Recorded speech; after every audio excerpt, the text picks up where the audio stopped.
Hello, good afternoon, everyone. Good afternoon, good afternoon. Please, if you can hear me, let me know in the comment section. Good afternoon. Good afternoon, Mr. Lucky.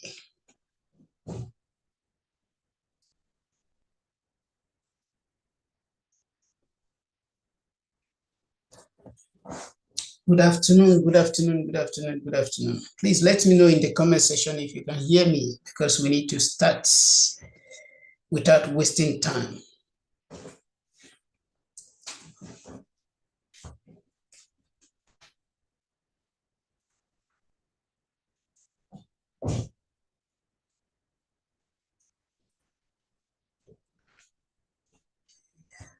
Okay, thank you for that. Yes.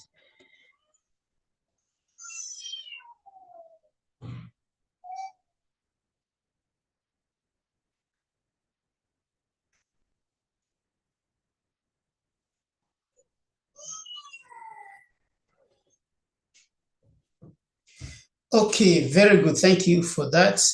Good afternoon once again. If you're meeting me for the first time, my name is Frank. Welcome to Driving School Tutorial. So today we are here to answer some questions together via YouTube.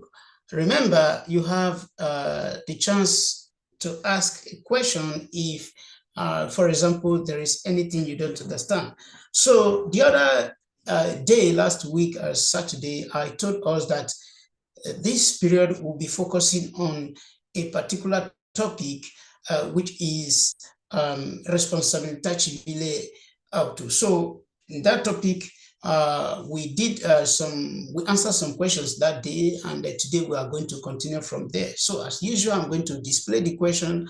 If you believe the answer is very or false, so you leave it in the comment section, and at the end of the day, I will try my best to do the explanation to your understanding. And if you are having anything you don't understand, do not hesitate to ask a question. So the first question is question number 6, which happens to be the continuation of what we did the other time, because the other time we stopped at question number 5. So today we are going to start from this question number 6, which says, chi è penalmente e civilmente responsabile di un sinistro stradale non è assoggettato alle sanzioni del codice della strada. So what is our response to this question number 6, which happens to be our first question of today?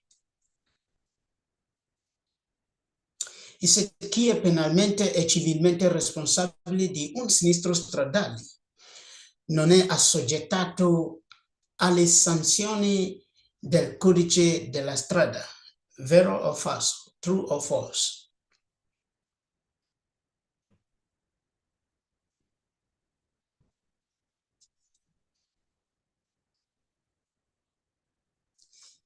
Chi è penalmente e civilmente responsabile di un sinistro stradale non è assoggettato alle sanzioni del codice della strada. Vero o falso?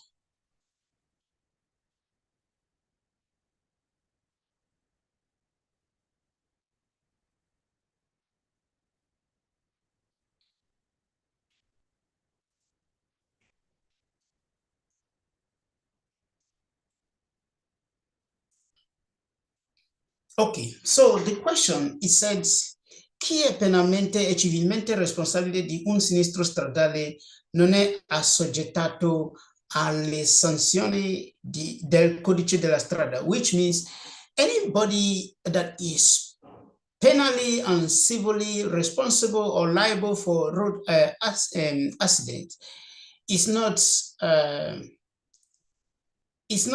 subjected to sanction of the road code, which is not true.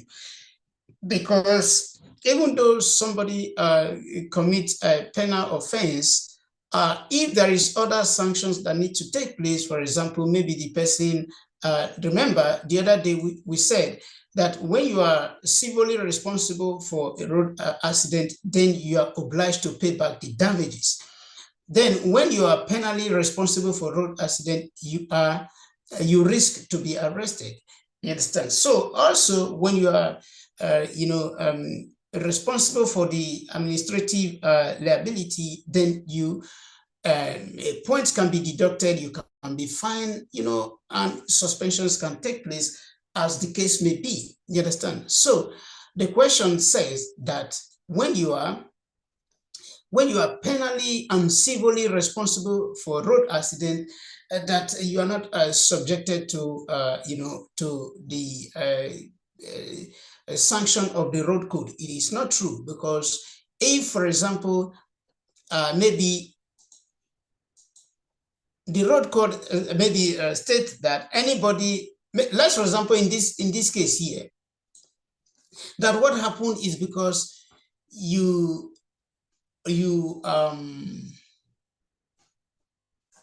the driver is drunk and he failed to maintain safety distance, and at the end of the day he ended up hitting somebody. So because he was drunk, in that case is penal, liability or responsibility.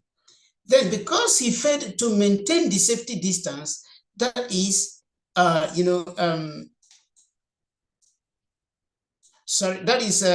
yes, responsabilità amministrativa, because he failed to maintain the safety distance, and then he ended up hitting the vehicle, which is civil liability. In that case, we have to pay back the damages, and also, a fine will be given, and maybe a point, depending on the situation. In this case, 5 points will be deducted, and if it's a nil patentati, it has to be a double point deducted. So it is not true that when you are civilly responsible for a road accident, that you are you are not subjected to the sanction of the road code. No, the road code will be used if maybe the road code says that the person's license will have to be suspended for 6 months or 1 year, even though the person is being arrested or the person has paid back his damages, that sanction will still have to take place. So the answer is falso. Then question number 7, it said la responsabilità penale connessa a sinistro stradale sorge in ogni caso in cui sia violato il codice della strada. Please let me quickly check something. Okay. Yes. La responsabilità penale connessa a sinistro stradale sorge in ogni caso in cui sia violato il codice della strada. Question number 7, which happens to be the second question for today.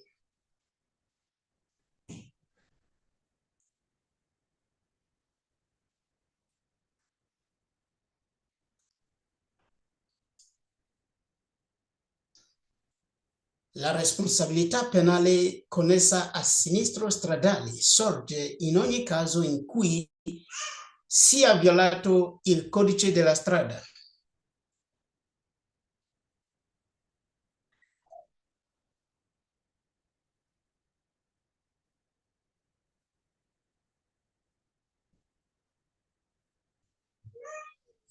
Please, if you are responding, let's be specific by referring to the number of the questions that we are responding to. Thank you for that. La responsabilità penale connessa a sinistro stradale sorge in ogni caso in cui sia violato il codice della strada. La responsabilità penale.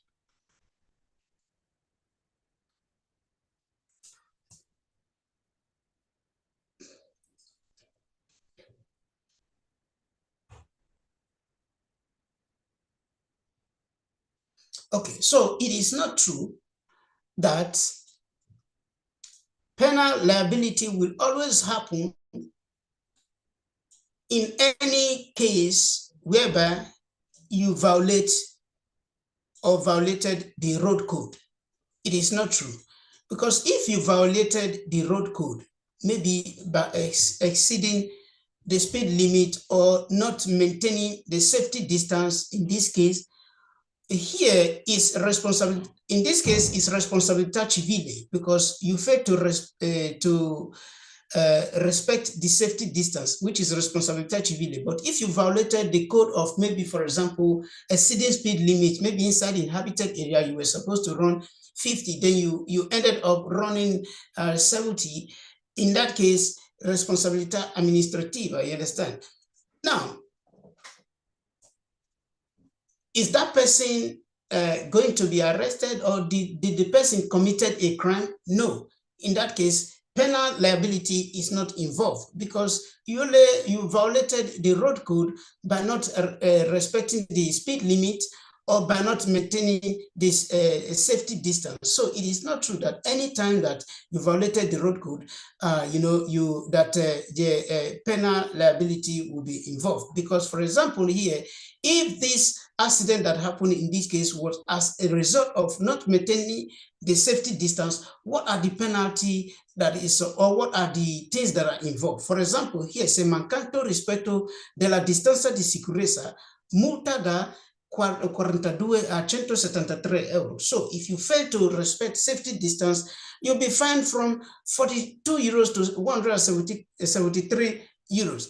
Yes, per I veicoli a motore sotto le 3,5 tonnellate, esempio auto, moto. For example, others vehicles that Patente B can drive, which is under 3.5 tons. So this is the fine that will be given to them if they fail to maintain safety distance. Then the next one is multa da 87 a 344 euro per autocarri oltre 3,5 tonnellate, so autobus. So, for example, those people with Patente C, their fine will range from 87 euros to 344 euros. And what else? Decurtazione di 3 punti sulla patente, deduction of 3 points from the license. Then he said, se la stessa persona commette la violazione per 2 volte in 2 anni, può essere applicata la sospensione della patente da 1 a 3 mesi. So if this same person repeated this same offense 2 times in 2 years, then that person's license can be suspended from 1 to 3 months. So you see, at the end of the day, no penalty. Why? Because this person failed, maybe because, somebody can not be drunk and not, under influence of anything, maybe just distraction, you understand? Then the person, he failed to maintain the safety distance and he or she ended up hitting another vehicle. It's different from when somebody, because at the end of the day, maybe when the police come, they will run a test on that person, alcohol test, or to test the volume of alcohol in that person's blood. So it's different from when maybe you test the person and the person resulted positive of, or maybe the volume of alcohol in the person's blood exceeded the normal volume that it was supposed to contain. So in that case, that one is a crime. That is a penal liability. But if that is not the case, it's not penal liability. So that is why the answer is false. So it is not true that anytime somebody violated the road code, it is always considered as a penal liability. So la responsabilità penale connessa a sinistro stradale sorge in ogni caso in cui sia violato il codice della strada. It is not true. Good afternoon, Sister Ehi. Okay, so question number 8. He said, chi è penalmente e civilmente responsabile di un sinistro stradale non può continuare a guidare veicoli della stessa categoria, ma solo di categoria inferiore. What is our response to this question number 8? That happens to be our question number 3 of today. Please, as we are responding also, I beg you to please share this video with somebody, like it, so that other people can join. And this is a way for you also to encourage me, and I appreciate you as you do so.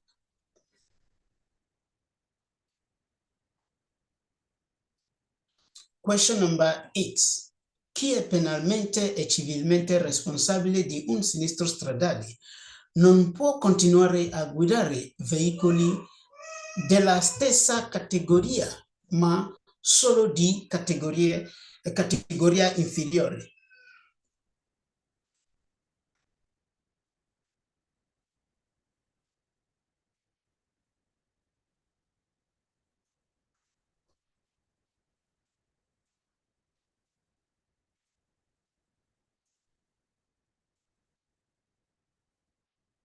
Chi è penalmente e civilmente responsabile di un sinistro stradale non può continuare a guidare veicoli della stessa categoria, ma solo di categorie inferiori.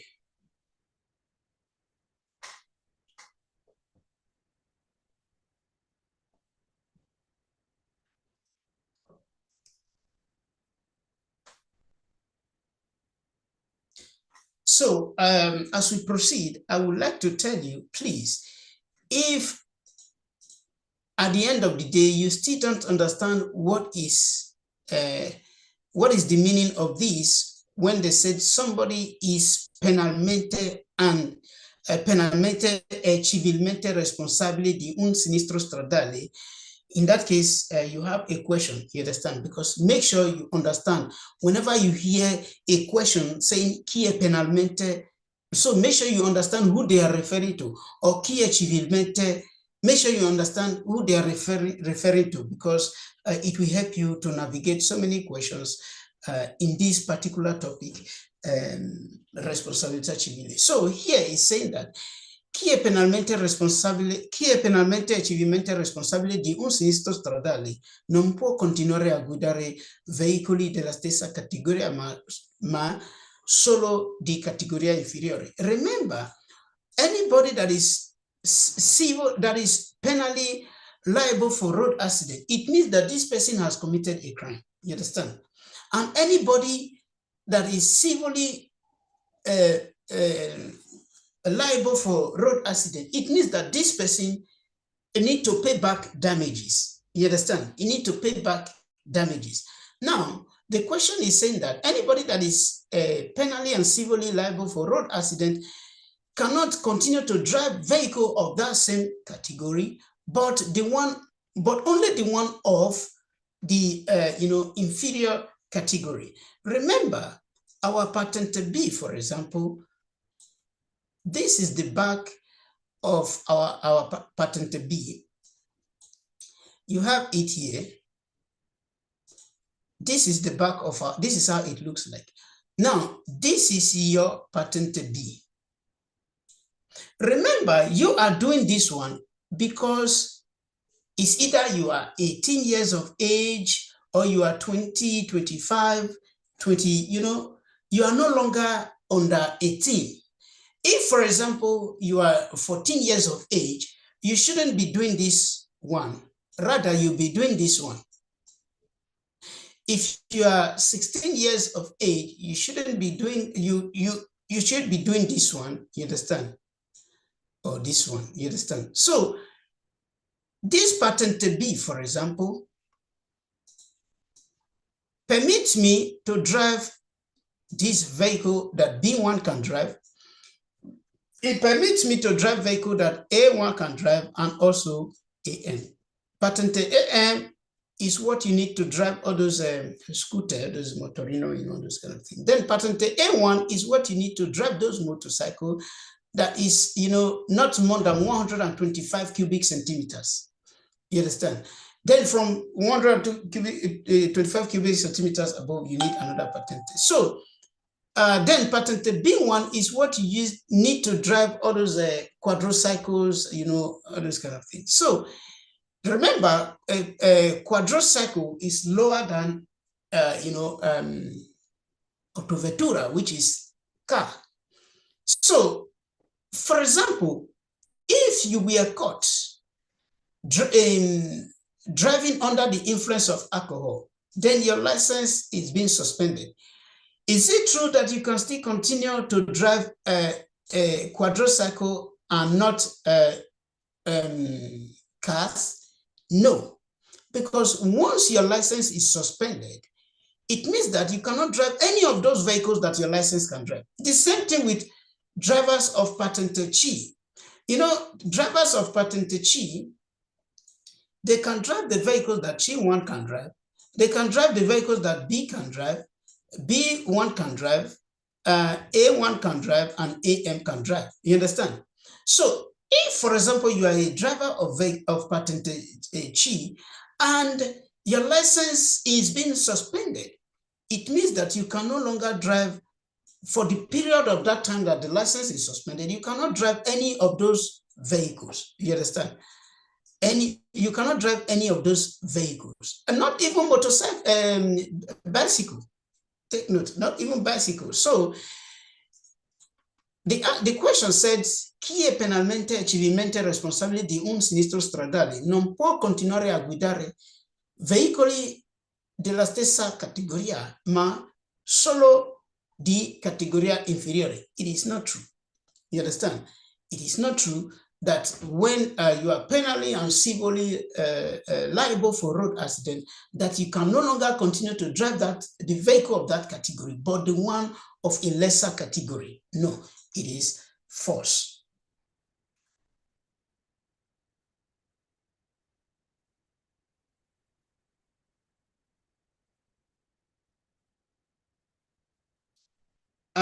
Sorry, you asked question, what do they mean? As in, please, what do they mean by what? If you can be specific, I would appreciate that one, please.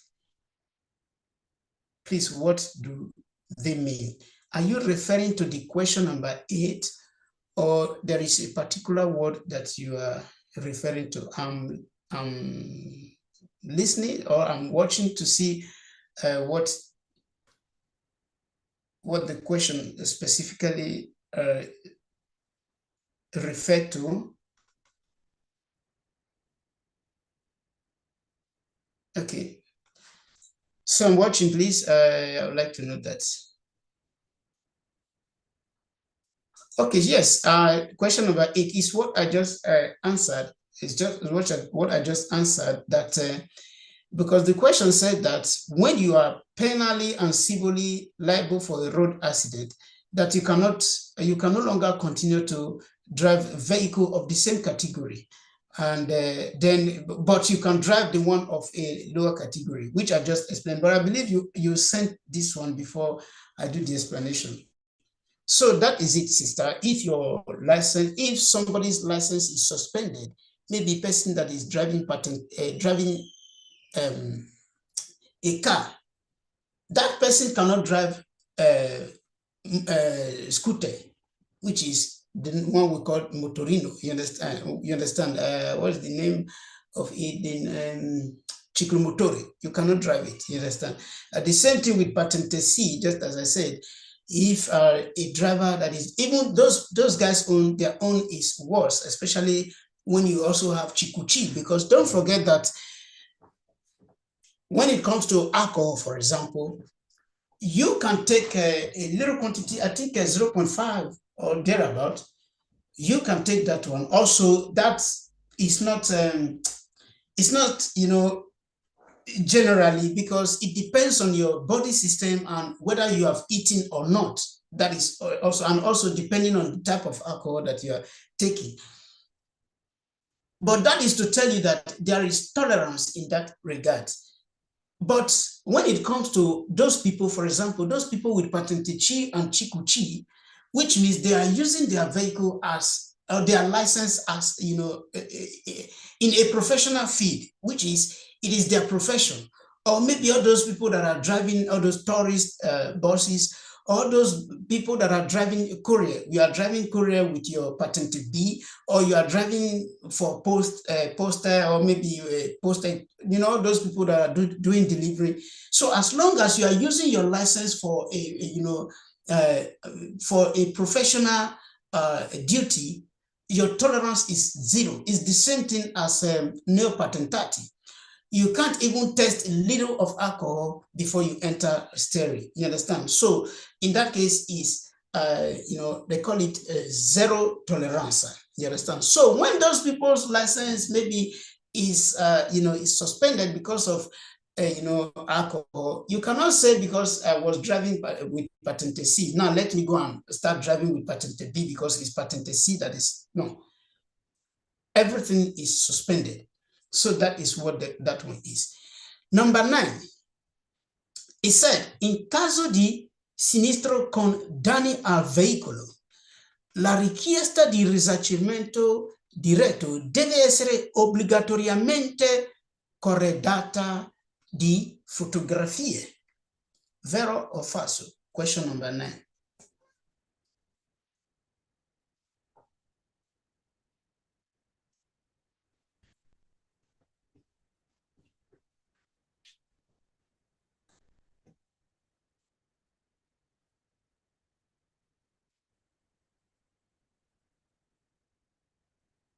Thank you. In caso di sinistro con danni a veicolo, la richiesta di risarcimento diretto deve essere obbligatoriamente corredata di fotografie.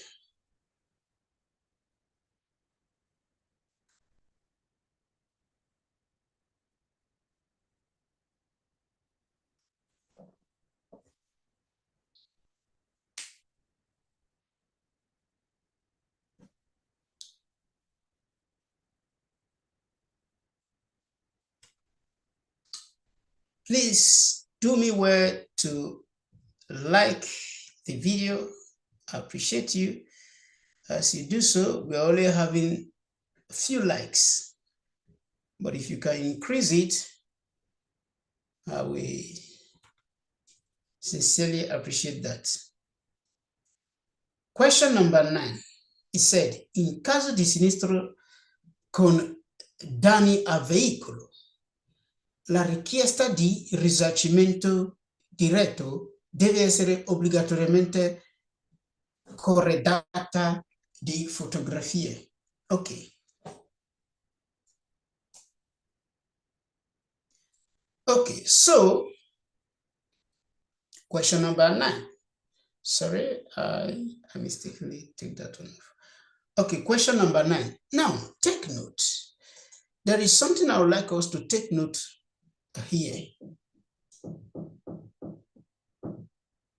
We said, or those of you that are in our Zoom class, and please take notes. If you want to join our Zoom class, you are free to do so. If you're not in our Zoom class, you can join us by reaching out to me through this number here. Look at it here. 388-643-1524. You have 2 days of free classes. There we explain things in details.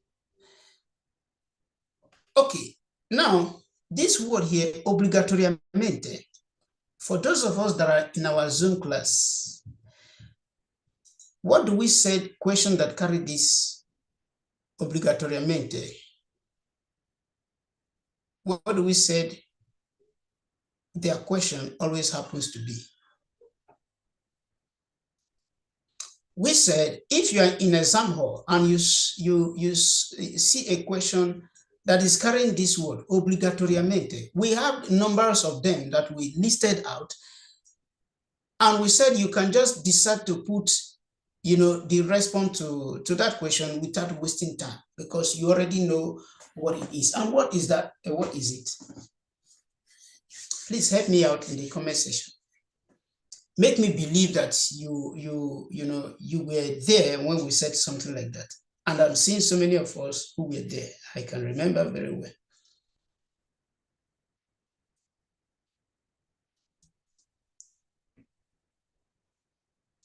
I'm still waiting, please. I'm still waiting, please. I'm still waiting, please. What do we said? Questions that have this word here, obligatoriamente, is. Very good. Thank you, Sister Bello. We said any question that is carrying this word is falso. So if you are in exam hall and you see a question that is carrying this word, remember we said obligatoriamente. We said it is always falso. You understand?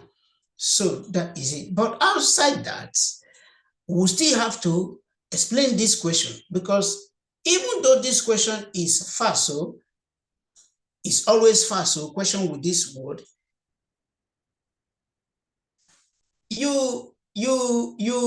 there are some things we need to know. Now, for example, the question itself, it says that in caso di sinistro con danni a veicolo, la richiesta di risarcimento diretto. Now, another thing I would like us to know here is, what is richiesta di risarcimento diretto? What are they referring to? For example, let's assume that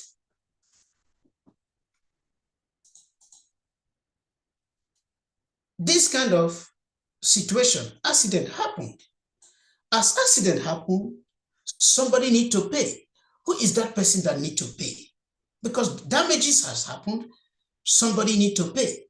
Now, who is wrong? It is clear that if I am driving, I stop for a pedestrian to cross, and you come and hit me from the back, it means that you are at fault. Now, it doesn't make sense for us to be, because they gave us the chance to, if maybe it is not more than 2 vehicles, and if nobody was injured, now they gave us the chance to do what is called, risarcimento diretto, which in the other hand is also known as constituzione amichevole. You understand? Which means that we will have to fill a document. You understand? We will have to fill this document. Some time ago, I did a video on how to fill this constituzione amichevole, because so many people are really falling victims in this, because it's something that is, sometimes it is not good to learn how to fill it, because you say, after all, you don't want to be, you don't want to put that man there that maybe accident, those kind of things. But in the other hand, it's also good to have, the full knowledge of how, to fill it, because at the end of the day, if you're not careful, some people, they can just, because it's difficult to see honest people out there. You understand? So what is this constituzione amichevole? In that case, we will have to fill this document. I will take it to my insurance. Then my insurance will pay me. You understand? Or they will fix my car. Then they will, do the needful. You understand? In that case, we don't have to stress anybody. We don't have to stress your insurance. It is not my insurance that will now later, reach out to your insurance, tell them that, oh, look at one of your clients, what happened, all those kind of things. They will resolve it between themselves. But what is important is this, what the question is saying. Please listen to me carefully and pay attention. They said, in this case, the need of photographs is obligatory. And we said the answer is FASO, because the need of photographs is not obligatory. It is not obligatory because the law did not ask you to, that you must make a picture or photographs of the situation. But I am telling you with experience, please, should anything happen in this kind of situation, make sure you bring out your phone, take a photograph, not one, take as many as you can. And also take it from distance. If there is a sign, maybe for example, there is pedestrian crossing where you, that requires you to stop while pedestrian was crossing, take a photograph in a way that you picture that pedestrian crossing. If there is a sign that said, give right of way, that you stopped for, also snap it. Now, it is not obligatory, but it's going to help you. Why am I saying this? As a foreigner, I've seen a situation whereby sometimes when a situation like this happens, you see some people, I don't want to, Some people, they will tell you, okay, no problem, let me help you to fill it, because they know fully well that you maybe you may not be able to read the write-up, or you don't understand it, and it's normal because something that has never happened before.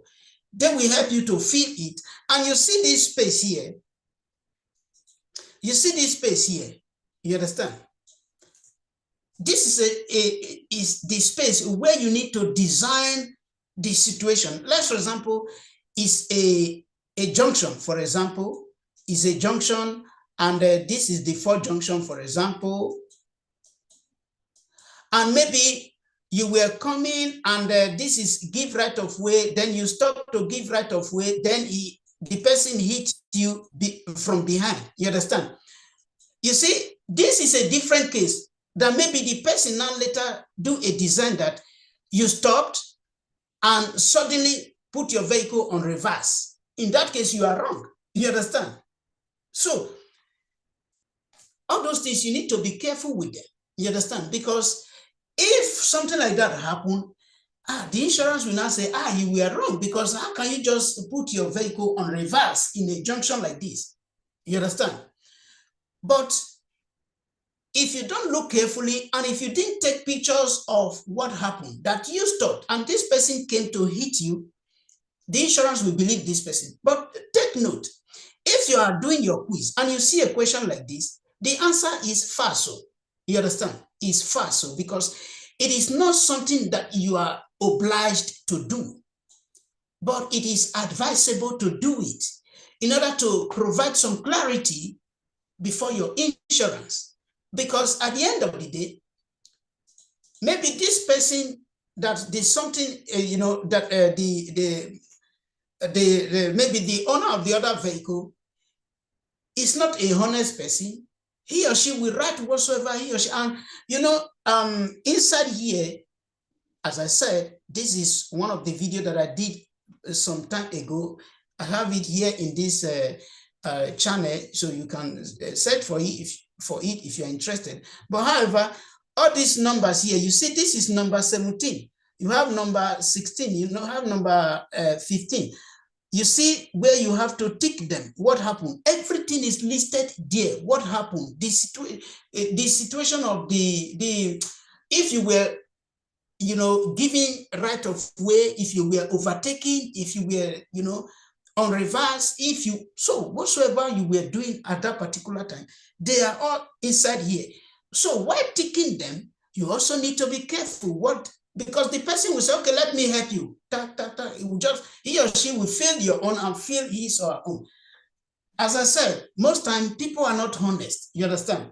And that is why, even though the person feel this kind of thing, because at the end of the day now, this is a situation whereby you might not be relaxed because, accident just happened. You don't know what. So you are sometimes, let me use the word confused, you understand?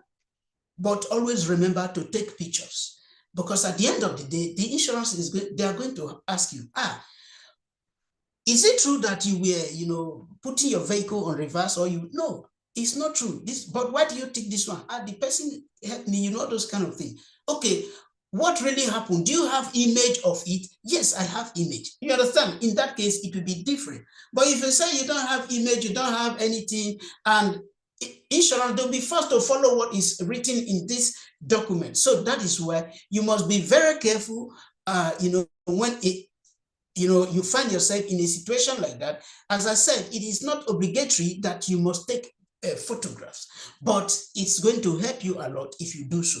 So, considering this question here, in caso di sinistro con danni a veicolo, la richiesta di risarcimento diretto deve essere obbligatoriamente corredata di fotografia. The answer is falso.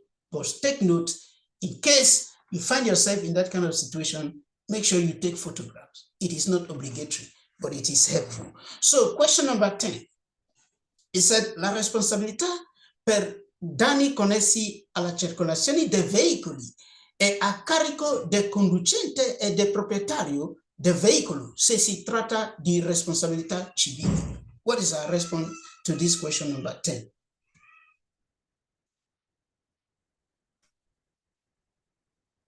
Question number 10, what is our response?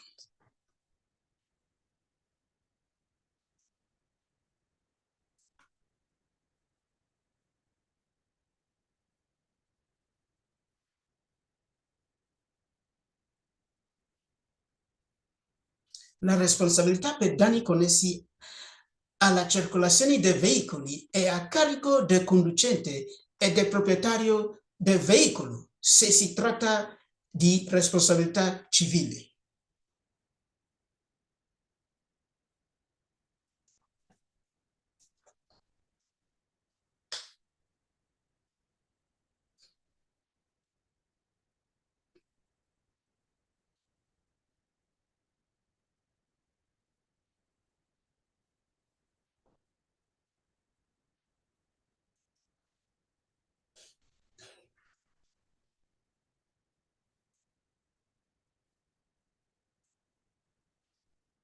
Thank you for the likes. Thank you for sharing it. I sincerely appreciate you.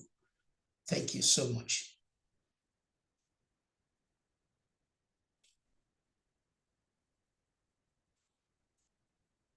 So question number 10. La responsabilità per danni connessi alla circolazione dei veicoli è a carico del conducente e del proprietario del veicolo se si tratta di responsabilità civile.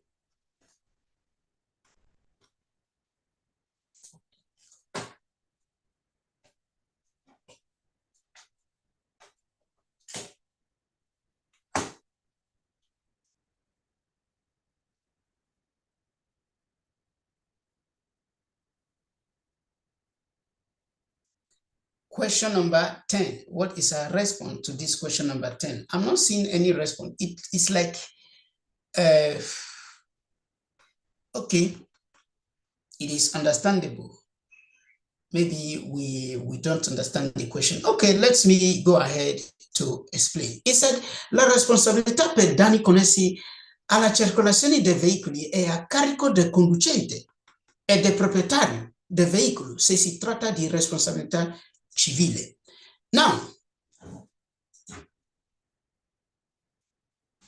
take note, it said la responsabilità per danni connessi alla circolazione dei veicoli è a carico del conducente e del proprietario del veicolo, which means the damage or the liability of, let me say, damages caused during circulation is in the, how do I call it?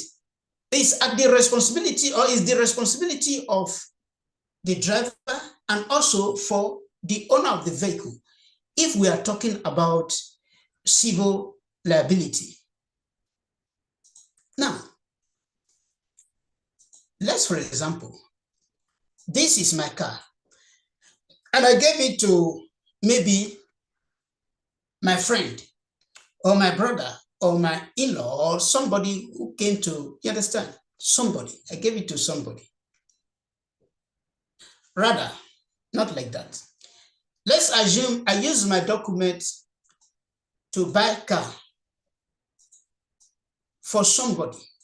You understand? So as I use my document to buy the car for somebody, you see this bros here, this uncle here, this is telecamera. Now, this camera here, as this vehicle is driving, this camera is placed here to regulate or to monitor people who are exceeding speed limit. You understand? Who are exceeding speed limit. Let's assume that here you are supposed to drive 80 kilometers per hour as the maximum speed allowed in this particular road. Then this your somebody that you bought this vehicle for with your document came here and he or she was in a hurry. So he decided to run 100 kilometers per hour. This 100 kilometers per hour, the person have exceeded the speed limit by 20, correct? Yes, so the person exceeded the speed limit by 20. But this bros here, this uncle, cannot be able to identify whether the vehicle is, yes, he can be able to take picture, but it's not in that, his duty to know whether the vehicle was driven by the owner of the vehicle or not. So what he is going to do is to take the picture of the plate number. Then take the picture of the plate number, then that guy out there that is sitting in the office will take the plate number and the picture, everything, then send a fine to the address of the owner of this vehicle. You understand? So then what is going to happen is this. Remember, when you exceed a speed limit, for example, here I said eccesso di velocità rispetto a limite. So if you exceed a speed limit, these are the sanctions or what could possibly happen. For example, if you exceed a speed limit by 10 kilometers per hour, then a fine of 42 euros from 42 euros to 173 euros will be given.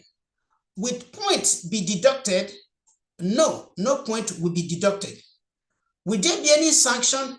No, no sanction. So it means that that guy who drove that vehicle exceeding the speed limit by 10 kilometers per hour will be free from everything. But the person who used his or her document to buy that car will be given fine. So in this case, you see what happened? The driver is free, but the owner of the vehicle is being fined. You understand? So you will receive a letter. Now, let's assume that this same person that drove that vehicle exceeded the speed limit by, let's say, from 10 kilometers per hour to 40 kilometers per hour, because we said the person was driving 100 instead of 80. In that case, the person has exceeded the speed limit with 20 kilometers by 20 kilometers per hour. In that case, a fine ranging from 173 euros to 694 euros will be sent to the owner of the vehicle, not the person that drove the vehicle. And now 3 points will be deducted. Now, how can they deduct 3 points? Because now, let's even assume that you who placed your document, who used your document to buy that vehicle, you don't even have a car. You understand? Sorry, you don't have a license. So where would they deduct this point from? In that case, in that fine that was sent to you, it will be written inside for you to provide the details of the driver of that vehicle. The same thing happens to a company. If a company uses their vehicle to send you an errand, then you go there and misbehave, then the company will be asked to send the information of the person that drove the vehicle. Now, it will also be a problem if you are not able to provide the name or the information of the person that sent this, drove the vehicle, because they want to deduct these 3 points from that person's license. So if you fail to do so, they will double this fine. You understand? So will there be any sanction? No, no sanction. You understand? But the driver will be deducted 3 points from his or her license. The owner of the vehicle will be given fine. So let's assume that it was in a worse situation. So let's assume the person exceeded by 40 or from 40 to 60 kilometers per hour. So instead of 80, let's say the person was driving 120 to 130 kilometers per hour. In that case, they will give the person a fine ranging from 543 euros to 2,174 euros. Will there be deduction of points? Yes, a 6 point will be deducted. Will there be suspension? Yes, suspension of license from 1 to 3 months. You understand? Now, let's assume that you are the one who used your document to buy this vehicle for this person. In that case, you will have a big problem. You understand? Because all this information will not, be sent to the person who drove that vehicle. It will be sent to you because it is your document that is there, which means you have to provide the person's license, and also you have to provide the person, because, you know, the person's license, because it needs to be suspended. You understand?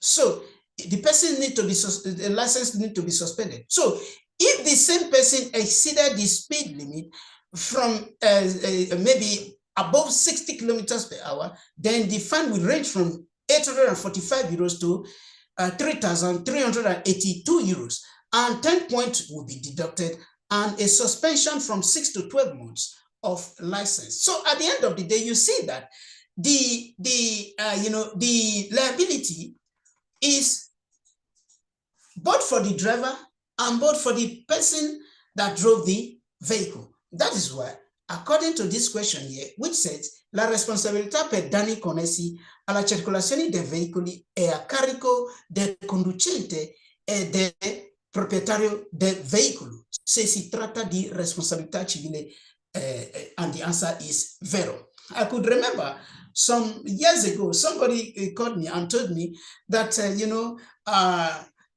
that he want to use his license to buy a vehicle for his friend. And I break all these things down for him. I told him, I'm not going to tell you to do it or not, but look at what you are about to involve yourself. At the end of the day, you have to decide. So I explained to him, and at the end of the day, I don't know how, what the outcome is. So that is why I will also tell you, if your intention is to, I'm not saying maybe husband and wife, you understand, son and daughter and mother, all those kind of relatives, that one is not a problem, because we are talking about somebody of family. But, using it to buy for somebody, a friend or somebody just like that, so you understand that this is what you are, about to involve yourself, you understand? Because if that person is not honest, he or she will continue to accumulate fine for you. One day, you find out that you are owing almost about, I don't know how many thousand euros, you understand? So that is how it functions. Guys, this is where we are going to leave it for today, because yes, we still have other questions to answer, but for now, I don't want to be doing it too long, and I'm also trying to see how I can regulate the time, very well, so that we can have a specific time. So maybe next time. Also, let me remind us, next Saturday, I might not be able to, to meet up with this class, but if I'm able to shift it to other days, I'll let us know. But anything more than that, just bear it in mind that next Saturday's class is, let me not say 50, let me not say 50-50. Let me say is 80-20. You understand? So that is it. So guys, I don't know if you have any question to ask. If you have any question, even if it's a question that you cannot type, let me know. You understand? So that if it is for me to send you a link so that you ask your question, I can do that as well. But if you don't have, I think that is where we are going to leave it. But let me give 1 minute to see. I don't know if somebody is typing his or her question. And please, as I'm waiting for that, I also want to encourage you, as we are doing quiz on this Responsabilità Civile, you can also be doing your own. You understand? Do quiz, in this particular topic, so that you'll be exposed to many questions. It will help you to ask questions. You understand? On this particular topic, you understand? It will help you to ask questions. And, as I said the other time, it is not advisable to be doing random quiz when you are starting new. You understand? Otherwise, you see some questions that will discourage you. I know what I'm saying. So I think no question is coming. No question is coming, but in the absence of that, I want to say thank you for being here, and don't forget that you can join our Zoom class through this number that you're seeing here. You can reach out to me through this number. You can also send your question. At my convenient time, I will always try my best to provide, the answer at my convenient time. Remember, you have 2 days of free classes. if you are willing to join our Zoom class, and you are always welcome. I appreciate you for your time. Thank you for being here. Thank you for liking the video. Thank you for sharing it. Hope to see you some other time. As I said, next Saturday, I don't think it's going to be possible. But however, I will still try my best. See you some other time. Have a wonderful weekend.